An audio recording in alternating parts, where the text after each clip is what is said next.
I get this question all the time. Devin, how do you tell if your higher RPM videos are too rare to shape your whole channel strategy? Here's the simplest rule. If a video makes more money but you can't publish that type consistently, it's a monetization spike, not a strategy. I test it 4 ways. First, frequency. Can you realistically make this format at least once every 4 to 6 uploads without breaking your team, your calendar, or quality? If not, it probably shouldn't steer the whole channel. Second, repeatability.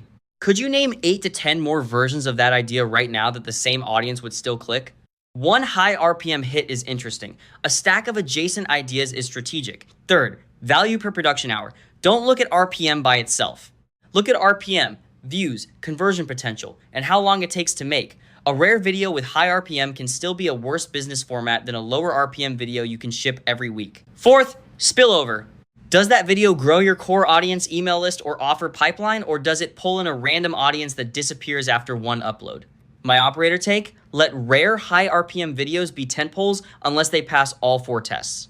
Your main strategy should come from formats that compound. If you track this inside Satira, tag videos by format, production effort, and monetization source, and the pattern gets very obvious. That's the decision rule.